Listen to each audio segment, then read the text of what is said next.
देश की आज़ादी को 75 साल हो गए और 75 साल की आज़ादी में देश में हम लोगों के हालात कोई अच्छे नहीं। अगर हम पिछड़े वर्ग की बात करें तो आज़ादी के 75 साल में देश में जानवरों की गिनती हुई, कुत्तों की गिनती हुई, हिजड़ों की भी गिनती हुई, मगर पिछड़ों की गिनती नहीं हुई। जो देश की आधी से अधिक आबादी है, 52% जिसकी आबादी है, उनकी गिनती आज़ादी के 75 साल में नहीं हुई। कभी कभी हम अपने पिछड़े वर्ग के लोगों को पूछते हैं कि दुनिया में कितने अजूबे हैं, तो हमारे पिछड़े वर्ग के लोग हमको बताते हैं, पढ़े लिखे लोग, कि दुनिया में 8 अजूबे हैं। तो हमने कहा अपनी तरफ नहीं देखा क्या? बोले इसका क्या मतलब है अध्यक्ष जी? हमने कहा इसका मतलब ये है कि जिस देश में लोकतंत्र हो और हमारी आबादी ही आधे से अधिक हो, उस देश में अगर हम अपनी गिनती आज़ादी के 75 साल में नहीं करवा पाए तो दुनिया में जो 7 अजूबे हैं वो तो हैं, 8वें हम खुद ही हैं। तो ये 8वें अजूबे हम पिछड़े वर्ग के लोग ज़्यादा दिन तक बने रहना नहीं चाहते, इसलिए ये परिवर्तन यात्रा चला रहे हैं। लेकिन केवल पिछड़े वर्ग के लोगों के हालात खराब हैं, इतना तक ही मामला नहीं है। शेड्यूल कास्ट के लोगों के भी हालात बहुत ज़्यादा खराब है। आप लोग खबर देखते होंगे, सुनते होंगे, सोशल मीडिया में तमाम खबरें आ रही है। कहीं मूंछ रखने की वजह से हत्या हो जा रही है, तो कहीं घोड़ी पर चढ़ने की वजह से पीट लिया जा रहा है, कहीं जय भीम बोलने की वजह से हत्या हो जा रही है। तो क्या शेड्यूल कास्ट के लोगों की स्थिति देश में अच्छी है? बैकवर्ड क्लास की स्थिति खराब है, शेड्यूल कास्ट की स्थिति खराब है। आदिवासियों के लिए बाबा साहब अम्बेडकर ने लिखा कि जिस इलाके में आदिवासी रहते हैं वहां के जल पर, जंगल पर, जमीन पर आदिवासियों का ही अधिकार होना चाहिए। लेकिन आजादी के 75 साल में आदिवासियों को उनका अधिकार नहीं मिला, लेकिन आदिवासियों के जल, जंगल और जमीन पर पूंजीपतियों का कब्जा कराने की कोशिश चल रही है और आदिवासियों को उनके जल, जंगल, जमीन से खदेड़ा जा रहा है। जब आदिवासी इसका विरोध करते हैं तो उन्हें नक्सलाइट घोषित किया जाता है और गोलियों से मार दिया जाता है। मतलब इस देश में पिछड़े वर्ग के हालात तो खराब हैं ही हैं, शेड्यूल कास्ट के भी हालात खराब हैं, शेड्यूल ट्राइब मतलब आदिवासियों के भी हालात खराब हैं। और देश के अंदर जो माइनॉरिटी के लोग हैं, चाहे वो मुसलमान हो, चाहे वो सिख हो, चाहे वो ईसाई हो, चाहे वो बौद्ध हो, चाहे वो जैन हो, उनके भी हालात खराब हैं। आप खबर सुनते होंगे, किसी मुसलमान को चौराहे पर पीट लिया गया, मॉब लिंचिंग का शिकार बना लिया गया। खबरें टीवी में और सोशल मीडिया में आती हैं। चर्चेज पर हमले हो रहे हैं, चर्चों को जलाया जा रहा है। बुद्धिस्टों की जो बड़ी बड़ी विरासत है, जैसे अयोध्या एक बुद्धिस्टों की बड़ी विरासत है, जब वहां खुदाई हुई तो उसके नीचे क्या निकला? सारा बुद्ध के जो स्तूप बनवाए थे वो सारा का सारा निकला। ऐसे तमाम जो बुद्धिस्टों की विरासत है उस पे ब्राह्मणों ने कब्जा करके रखा हुआ है। तो सवाल ये खड़ा होता है कि देश में जिनकी संख्या 85 से 90% है, अगर पिछड़े वर्ग की आबादी जोड़ा जाए, शेड्यूल कास्ट की आबादी जोड़ा जाए, शेड्यूल ट्राइब की आबादी जोड़ा जाए और माइनॉरिटी की आबादी जोड़ा जाए, तो ये सब मिलाकर कितने हो जाएंगे? तो ये सब मिलाकर 85 से 90% ये आबादी हो जाएगी। तो ये जो 85 से 90% लोग हैं वो देश में अधिकार वंचित हैं। शेड्यूल कास्ट का आरक्षण का कोटा आज तक पूरा नहीं हुआ, शेड्यूल ट्राइब का कोटा आज तक पूरा नहीं हुआ। पिछड़े वर्ग के लोगों को संख्या 52% है, उन्हें मंडल कमीशन जब लागू हुआ तो 27% आरक्षण मिला और जब सुप्रीम कोर्ट का फैसला आया तो 27% में भी क्रीमी लेयर लगा दिया। और क्रीमी लेयर का मतलब है जिसके पास दांत है उसको चना नहीं मिलेगा, और जिसके पास दांत ही नहीं है उसको चना इसलिए नहीं मिल सकता क्योंकि वो चना खा नहीं सकता। तो ओबीसी का आरक्षण ऊपर से भी खत्म हो गया, नीचे से भी खत्म हो गया। क्या पिछड़े वर्ग के लोगों को इस बात की जानकारी है? बहुत सारे पिछड़े वर्ग नौकरी में चले गए, 27% आरक्षण कोटे से चले गए, लेकिन उनको पूछो मंडल कमीशन की रिपोर्ट पढ़ा है क्या? पढ़ा नहीं। पूछो देखा है क्या? तो देखा भी नहीं। पढ़ा भी नहीं, देखा भी नहीं, लेकिन 27% आरक्षण लेके नौकरी में चले गए। अगर जिस आरक्षण की वजह से नौकरी में गए तो ये सोचना चाहिए आखिर ये आया कैसे, ये मिला कैसे, इसकी लड़ाई किसने लगी। आज शेड्यूल कास्ट के भी बहुत सारे लोग आरक्षण की वजह से नौकरियों में, उनको भी सोचना चाहिए कि आरक्षण की लड़ाई आखिर लड़ी किसने और क्यों हमको आरक्षण मिल रहा है। और अगर हमको आरक्षण मिल रहा है और आरक्षण की वजह से हम नौकरी कर रहे हैं तो हमारी समाज के लिए क्या जिम्मेदारी है। जब आरक्षण की लड़ाई लड़ी गई तो हम में से कोई नहीं था, जब आरक्षण की लड़ाई लड़ी गई तो हम में से कोई लड़ने में नहीं था, लेकिन आज फायदा तो हम ही लोग उठा रहे हैं। तो हमारे बाप दादा, हमारे पूर्वजों ने लड़ाई लड़ी तो उसका फायदा आज हम उठा रहे हैं। लेकिन अगर आज हम लड़ाई नहीं लड़ेंगे तो आने वाली पीढ़ियां फिर से गुलाम हो जाएंगी। इस बात को समझने की जरूरत है। देश में अंग्रेज थे तो हमारे बुजुर्गों को यह बात बताई गई थी, समझाई गई थी कि अंग्रेजों की वजह से तुम्हारी समस्याएं हैं, अंग्रेजों को भगा दो, तुम्हारी समस्याओं का समाधान हो जाएगा। अंग्रेजों को भगाए हुए 75 साल हो गए, कौन सी समस्या का समाधान हो गया? क्या शेड्यूल कास्ट की छुआछूत की समस्या का समाधान हो गया? आज भी गांव में यह हालत है कि अगर कुत्ता थाली चाट ले तो पवित्र है, लेकिन कोई अनुसूचित जाति का आदमी अगर थाली छू ले तो थाली अपवित्र हो जाती है, घर से बाहर कर दिया जाता है।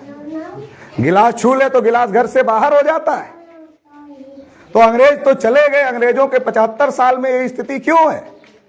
आज भी पिछड़े वर्ग के लोगों को उनका हक अधिकार नहीं मिल रहा है। क्यों नहीं मिल रहा है? कौन लोग रोक के रखे? अब तो अंग्रेज नहीं है, कौन लोग रोक के रखे हैं? इसको समझने की जरूरत है। तो जब इस बात के बारे में जाना गया, समझा गया, तो ये बात पता चली कि अंग्रेज बाद में आए। अंग्रेजों और मुगलों के पहले इस देश में ब्राह्मण यूरेशिया से चलकर आए और ब्राह्मणों ने इस देश में वर्ण व्यवस्था बनाई, जाति व्यवस्था बनाई। पिछड़े वर्ग के लोगों को शूद्र घोषित किया, अनुसूचित जाति के लोगों को अछूत घोषित किया। लेकिन आज पिछड़े वर्ग के लोग सोचते हैं कि नहीं, अनुसूचित जाति के लोग शूद्र हैं, हम तो वैश्य हैं या क्षत्रिय हैं, ये सोचते हैं। और इसकी वजह से न इधर के रह जाते हैं न उधर के रह जाते हैं, क्योंकि वो क्षत्रिय वैश्य अपने को सोचते हैं। क्षत्रिय वैश्य उनको क्षत्रिय वैश्य मानते नहीं है, तो किसी तरफ के नहीं रह जाते हैं। तो इसको भी समझने की जरूरत है। जो अनुसूचित जाति के लोग हैं वो अछूत हैं, उनको बाइकाट किया गया, गांव के दक्षिण दिशा में बसाया गया। और जो पिछड़े वर्ग के लोग हैं वो शूद्र हैं, और शूद्रों का काम ब्राह्मणों ने दिया कि सेवा करो। कहा सेवा क्यों करे? कहा जो तुम इस जन्म में शूद्र के घर पैदा हो गए हो, ये पुराने जन्मों का पाप है। अगर अगला जन्म सुधारना चाहते हो और ब्राह्मण के घर पैदा होना चाहते हो तो हमारी निष्काम भाव से ब्राह्मणों की सेवा करो। हमारी हजारों पीढ़ियों ने निष्काम भाव से ब्राह्मणों की सेवा किया। यादव जी दूध दही घी पैदा करते थे, मुफ्त में पंडित को खिलाने का काम किया। पटेल जी अनाज पैदा करते थे, मुफ्त में खिलाने का काम किया। मौर्य जी सब्जी पैदा करते थे, मुफ्त में खिलाने का काम किया। नाई जी दाढ़ी बाल बनाने का काम करते थे, मुफ्त में बनाने का काम किया। कुम्हार बर्तन बनाने का काम करते थे, बर्तन देने का काम किया। कहार पानी भरने का, डोली धोने का काम करता था, वो काम किया। निषाद नाव चलाने का काम करता था तो नाव पार करने का काम किया। रामचंद्र जी की जो नाव पार किया था निषादों ने, अभी तक उतराई मिली नहीं है निषादों को, तब का उधार अभी तक बचा हुआ, अभी मिला नहीं है। ये इस बात का सबूत है कि हमारे लोग मुफ्त में सेवा करते थे और सेवा के बदले में कहा कुछ सोचना मत कि कुछ मिलना चाहिए। अगर कुछ सोच लिया कि सेवा के बदले में कुछ मिलना चाहिए, तब तो फिर तुम अगले जन्म में शूद्र हो जाओगे। इसलिए निष्काम भाव से सेवा करो। हमारी हजारों पीढ़ियों ने निष्काम भाव से सेवा किया, लेकिन ब्राह्मण नहीं हुए। अब आप कहेंगे इस जन्म का पता है, ब्राह्मण नहीं हुए, अगले जन्म का कैसे पता है? अरे तो हमारी संख्या 52% है। अगर हमारे आधे भी लोग ब्राह्मण हो जाते अगले जन्म में तो 25% ही मान लो। 25 हमारे और 3.5 ब्राह्मण, तो ब्राह्मण कितने हो जाते? 28.5%। आज 3.5 से भी कम हो गए। आज गिनती हो जाए 2.5%, 1.5% पे ब्राह्मण ना आ जाए, वो तो कम हो गए। अगर कम हो गए तो हमारे लोग अगले जन्म में कैसे ब्राह्मण हो गए? हुए नहीं, मतलब मूर्ख बनाने का धंधा है। और फिर ब्राह्मणों ने कहा स्त्री शूद्रो विद्या ना देताम, स्त्री और शूद्र को पढ़ने का अधिकार नहीं है। अगर स्त्री पढ़ लेगी तो पाप लगेगा, अगर शूद्र पढ़ लेगा तो पाप लगेगा। इसलिए ज्योतिबा फुले ने जब 1848 में हमारी लड़ाई शुरू किया तो ज्योतिबा फुले ने कहा बिना विद्या के मति नहीं, बिना मति के गति नहीं, बिना गति के वित्त नहीं, बिना वित्त के शूद्र टूटे। ये किसने कहा? ये ज्योतिबा फुले ने कहा, क्योंकि ज्योतिबा फुले जानते थे कि अंग्रेज तो बाद में आए, इन्होंने तो हमको पढ़ने का अधिकार दिया, लेकिन ये जो ब्राह्मण आए ये तो पहले आए और इन्होंने हमको पढ़ने लिखने से रोका। इसलिए ज्योतिबा फुले ने खुद शूद्रों को पढ़ाने का काम किया और अपनी पत्नी माता सावित्रीबाई फुले को पढ़ाया और महिलाओं को पढ़ाने के काम पर लगाने का काम किया। ये कब शुरू किया? 1848 में, जब गांधी जी पैदा नहीं हुए थे। गांधी जी को तो हम सब लोग जानते हैं, गाना भी गाते हैं, दे दी हमें आजादी बगैर खड़क बगैर ढाल, साबरमती के संत तूने कर दिया कमाल, ये गाना भी गाते हैं। लेकिन जिन ज्योतिबा फुले ने इतना त्याग करके हमारे लोगों को पढ़ाने लिखाने का काम शुरू किया, क्या ज्योतिबा फुले और माता सावित्रीबाई फुले के बारे में हम लोग जानते हैं? जब माता सावित्रीबाई फुले पढ़ाने के लिए जाती थी तो उस समय हमारे समाज के लोग ही सोचते थे कि महिलाओं को पढ़ने से तो धर्म भ्रष्ट हो जाता है, इससे पाप लगेगा। तो हमारे समाज की महिलाएं ही सावित्रीबाई फुले को गाली देती थी, उनके ऊपर कीचड़ फेंकती थी, उनके ऊपर गोबर फेंकती थी और कहती थी ये उल्टा पैदा हो गई है समाज में, जो महिलाओं को पढ़ाने चली है। इतना ज्यादा अन्याय और अत्याचार सह करके भी राष्ट्रपिता ज्योतिबा फुले और माता सावित्रीबाई फुले ने पढ़ाने लिखाने का काम किया। आज भले पिछड़े वर्ग के लोग कम जागृत हैं, लेकिन जब ये लड़ाई शुरू हुई आधुनिक भारत में तो उस लड़ाई को शुरू करने का काम पिछड़े वर्ग के लोगों ने किया। ज्योतिबा फुले और माता सावित्रीबाई फुले ने 1848 में, जब गांधी जी पैदा नहीं हुए थे, तब इस लड़ाई को शुरू करने का काम किया। और ज्योतिबा फुले ने कहा कि जैसे बाल काटना नाई का धर्म नहीं है, धंधा है, वैसे कर्मकांड कराना ब्राह्मण का धर्म नहीं है, धंधा है। जिंदा भी खाता, मरने के बाद भी खाता। बच्चा हमारे लोग पैदा करते हैं और नाम रखना हो तो पंडित जी को पूछना पड़ता है। बच्चे को पढ़ा लिखा करके मास्टर बना दिया, डॉक्टर बना दिया, वकील बना दिया, उसकी सारी डिग्री फेल है शादी के समय। और जो अनपढ़ अंगूठा टेक ब्राह्मण है उसकी डिग्री ही शादी में मान्य होती है, बाकी कोई डिग्री मान्य नहीं होती है। कोई ग्रेजुएट पोस्ट ग्रेजुएट आदमी अपने भाई की, अपने बेटे की शादी करवा नहीं सकता है। अनपढ़ ब्राह्मण करा सकता है, लेकिन अगर हम संस्कृत में विद्वान हैं तब भी करा नहीं सकते हैं। बच्चे हम पढ़ाए, शादी वो कराएगा। बच्चे हम पैदा करें, नाम वो रखेगा। तो पहले का नाम उठाकर देख लो कैसे होता था, निरहु, घुरहु, कतवारू, फेंकू, बहाव, होता था कि नहीं होता था? ये नाम किसने रखा? ये नाम ब्राह्मणों ने रखा। आगे राम पीछे राम। क्यों रखा ब्राह्मणों ने ऐसा नाम? ताकि जाति पूछे बगैर ही चौराहे पर पता चल जाए ये कौन सी बिरादरी का, शूद्र वर्ण का है, अछूत का है। जाति ना पूछना पड़े। जैसे आपसे नाम पूछे तो आप मन दबा के बताओगे फेंकू, बहाओ, निरहो, घुरहो, तो आगे पूछने की जरूरत है कौन सी जाति के हो, ऐसे ही जान जाएगा कौन सी जाति का। और जिस जाति के हो वैसा ही व्यवहार करने का काम करेगा। तो ये जो है, लेकिन उसके लिए भी पैसा लेता है। ये खराब नाम रखने के लिए भी दक्षिणा लेता है, पैसा लेता है। ऐसा नहीं मुफ्त में रखता है। नाम रखेगा पैसा लेगा, शादी कराएगा पैसा लेगा, गृह प्रवेश कराएगा पैसा लेगा। ये तो जिंदा वाला मामला है। जिंदा तो खाता ही खाता है, मरने के बाद भी नहीं छोड़ता है। जब हमारे घर में किसी के घर के आदमी मर जाते हैं तो उसका लड़का जाता है पंडित के पास और कहता हमारे पिताजी तो चले गए पंडित जी, थोड़ा पता करो उनकी आत्मा को शांति मिल गई है कि नहीं मिल गई। तो अगर पंडित कह दे कि पिताजी की आत्मा को शांति मिल गई तो पंडित का धंधा बंद। कौन खिलाएगा? जब शांति मिल गई तो मिल गई, बात खत्म हो गई। तो पैसा कौन देगा, खिलाएगा कौन? कहता अभी भटक रही है, भटक रही है, हंसुआ रख के या गड़ासा रख के सोना सर के पास, नहीं तो रात में आके परेशान भी कर सकती है। तो सोते हैं नहीं सोते मरने के बाद? कोई कुल्हाड़ी रख के सोता है, कोई हंसिया रख के सोता है, कोई खुरपा रख के सोता है, कोई हाँ मतलब लोहा रख के पानी नहीं चाहिए, लोहा रख के सोता है कि लोहा रहेगा तो रक्षा करेगा। मुझे ये आज तक समझ में नहीं आया, जो पिताजी खुद अच्छे कपड़े नहीं पहने हमको पहनाए, जो पिताजी खुद अच्छा खाना नहीं खाए हमको अच्छा खिलाए, जो पिताजी ये सोचे कि चलो हम तो नहीं पढ़ लिख पाए, हम मजदूरी कर रहे हैं, किसानी कर रहे हैं, लेकिन हमारा लड़का पढ़ के डॉक्टर बन जाए, मास्टर बन जाए, इंजीनियर बन जाए, प्रोफेसर बन जाए। मतलब पिताजी सारा त्याग करके हमको अच्छा बनाने में लगे हुए थे जीवन भर। वो पिताजी मरने के बाद हमें परेशान करने आएंगे, ये कैसे होगा? ये तो मुझे समझ में नहीं आया आज। जो पिताजी इतना जो है खुद अपना त्याग करके हमको आगे बढ़ाने में लगे थे, वो मरने के बाद हमें क्यों परेशान करेंगे?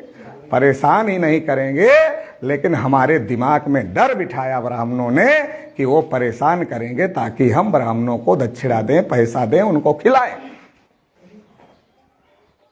परेशान नहीं करेंगे। क्यों परेशान नहीं करेंगे? आप लोग जब बीमार होते हो तो डॉक्टर के पास जाते हो कि नहीं जाते हो? तो डॉक्टर जांच लिखता है। आजकल बगैर जांच लिखे तो कोई इलाज होता नहीं है। जितने बड़े डॉक्टर के पास जाओ उतनी बड़ी जांच लिखता है, तो बड़ी बड़ी जांच लिखा जाता है। कोई एमआरआई लिखता है, कोई सीटी स्कैन लिखता है, कोई एक्सरे लिखता है, कोई अल्ट्रासाउंड लिखता है, लिखता ना। तो किसी जांच में ये निकल कर आया कि आत्मा में थोड़ा गड़बड़ी आ गई है, इसलिए तबीयत खराब हो गई है। ऐसा कभी सुना आप लोगों ने? ऐसा कभी सुना कि आत्मा में थोड़ी गड़बड़ी आ गई है इसलिए तबीयत खराब चल रही है? जब ऐसा नहीं आया तो इसका मतलब यह है कि शरीर में आत्मा होती नहीं है। हर अंग का आ जाता है, बस आत्मा का ही नहीं आ रहा है। जब आत्मा होगी तब ना आत्मा का आएगा। जब आत्मा होगी ही नहीं तो आत्मा का आएगा नहीं। डॉक्टर साहब बैठे, इन्हीं को पूछ लीजिए, यही कह देंगे आत्मा नहीं होती है। बताइए डॉक्टर साहब, होती है कि नहीं होती है? नहीं होती। डॉक्टर साहब कह रहे हैं नहीं होती है। अब जब डॉक्टर साहब कह दिए नहीं होती है तो डॉक्टर साहब तो जानते हैं ना शरीर में क्या क्या होता है, इसी तो पढ़ाई पढ़े। तो जब डॉक्टर साहब कह दिए नहीं होती है तो इसका मतलब नहीं होती है। तो फिर आत्मा कहाँ है? आत्मा कहीं नहीं है। आत्मा का डर हमारे दिमाग में ब्राह्मणों ने घुसा दिया है। क्यों घुसा दिया है? ताकि उनकी रोजी रोटी चलती रहे। इसलिए आत्मा का डर हमारे लोगों के दिमाग में घुसा दिया है कि आत्मा परेशान करेगी। केवल एक बार नहीं खाते, एक बार कहते हैं 51 ब्राह्मण खिलाओ, 101 ब्राह्मण खिलाओ, 501 ब्राह्मण खिलाओ तो खाते ही है। कभी कभी इतने ब्राह्मण बता देते हैं कि उतने ब्राह्मण इलाके में ढूंढने से नहीं मिलते, क्योंकि ब्राह्मणों की संख्या 3%, तो उतने कहाँ से मिलेंगे? तो हमारा आदमी बहुत खोजता है, नहीं पूरा होता तो फिर पुरोहित के पास जाता, कहता पुरोहित जी जितना ब्राह्मण आपने बताया उतने मिल नहीं रहे इलाके में खाने वाले। तो पंडित कहता नहीं मिल रहे खाने वाले तो हम लेके आ जाएंगे, आप उसकी चिंता मत करो जजमान। जजमान आप उसकी चिंता मत करो, आप दक्षिणा की चिंता करो। दक्षिणा की व्यवस्था आप रखो, ब्राह्मण की व्यवस्था हम कर लेंगे। तो ये ब्राह्मणों के लूटने का धंधा है। जिंदा भी खाता है और मरने के बाद भी खाता है। इसलिए ज्योतिबा फूले ने लिखा, जैसे बाल काटना नाई का धर्म नहीं है, धंधा है, वैसे कर्मकांड कराना ब्राह्मण का धर्म नहीं है, धंधा है। लेकिन हमारे लोग धर्म समझते हैं। और अगर पुरुष लोग समझ भी जाएं और कह दें कि इस बार पंडित को नहीं खिलाएंगे तो महिलाएं क्या कहेंगी? बगैर पंडित को खिलाए कैसे होगा? खिलाना तो जरूर पड़ेगा। तो पुरुष कहता है क्या करें, घर में बड़ी दिक्कत हो जा रही है। हम तो बात समझ गए हैं लेकिन महिलाएं नहीं समझ रही हैं। तो पुरुष लोग अकेले मीटिंग में आ जाते हैं, महिलाओं को नहीं लाते हैं। तो महिलाएं कैसे समझेंगे? अब यहाँ आ गई है महिलाएं, जो महिलाएं आ गई हैं और वो समझ जाएंगी। महिलाओं के समझने का एक फायदा होता है। कुछ लोग कहते हैं महिलाओं को जो बात पता चल जाए वो बात बहुत सारे लोगों को पता चल जाए। क्यों कहते हैं?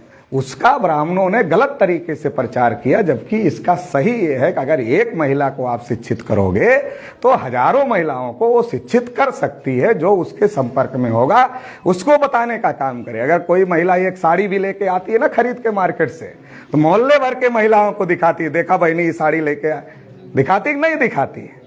अब आप लोग मीटिंग में बैठे हैं, जाएंगे, पता नहीं किसी को बताएंगे नहीं बताएंगे, मुझे इस पे कोई यकीन नहीं है, लेकिन महिलाएं बैठी हैं, महिलाएं जाएंगी जब यहां से, वो जरूर 2-4 महिलाओं को बताएंगी, इसका मुझे पूरा यकीन विश्वास है कि महिलाएं जरूर बताएंगी।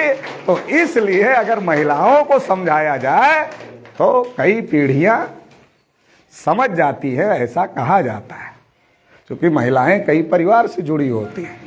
मायके जाएंगी वहाँ भी बताएंगी, यहाँ जाएंगी यहाँ भी बताएंगी, रिश्तेदारी में जाएंगी वहाँ भी बताएंगी, तो बताने का काम करती है। तो हमारा ये कहने का मतलब है कि ये ब्राह्मणों ने हमारे लोगों को गुलाम बनाने का काम किया अंग्रेजों और मुगलों के आने के पहले। तो जो लोग हमारे राशन पर पल रहे थे, तो हमारे ही राशन पे न पल रहे थे, बच्चा पैदा करे तो हम खिलाएं, शादी करें तो हम खिलाएं, गृह प्रवेश करें तो हम खिलाएं, मर जाए हमारे घर में कोई तो भी हम खिलाएं, और हर साल पितरपक्ष में भी आ जाते हैं, नहीं आते क्या? आ जाते हैं, कहते जो हमको खिलाओगे वहां पिताजी को मिलेगा। हमारे एक यादव जी थे अलीगढ़ के, तो वो भी हर साल देते थे पंडित जी को। तो जब समझ गए बात तो पंडित जी आए, तो कहा पंडित जी जितना दिया अभी तक सब मिल गया पिताजी को? बोले वो तो जाता ही है, जो हमको दोगे वो पिताजी को मिलेगा ऊपर। बोले बड़ी अच्छी बात है। तो ये 200 ग्राम की हमारी मोबाइल है, ये भी इस बार हम आपको देते हैं। जब जितना हम आपको देते हैं सब पिताजी को ऊपर मिल रहा है, तो ये जो मोबाइल है ये भी हम आपको देते हैं, और ये मोबाइल भी पिताजी तक पहुंचा दो। पंडित समझ नहीं पा रहे क्या कहें, तो कहे ये मोबाइल क्या करेंगे पिताजी? अरे कहे इतना दिन से तुमको दिए जा रहे हैं, तुम कह रहे हो पिताजी के पास पहुंच रहा। अरे पहुंच रहा नहीं पहुंच रहा ये पता कैसे चलेगा? मोबाइल पहुंच जाएगी, बात हो जाएगी, और बात हो जाएगी तो पता चल जाएगा तुम पहुंचा रहे हो अपने घर में रख रहे हो। तो पंडित समझ गए, लग रहा है यादव जी का दिमाग किसी ने खराब कर दिया है। तो पंडित जी ने कहा यादव जी आपसे हाथ जोड़ते हैं, ये हम लोगों के कमाने खाने का धंधा है, कहीं कुछ नहीं पहुंच रहा है, सब कुछ हम ही लोग ले रहे हैं, अब हम आपके पास कभी नहीं आएंगे, आप हमको माफ करिए। तो ये ज्योतिबा फुले जानते थे ये धर्म नहीं है, धंधा है। हमारे कुछ मित्र इस बात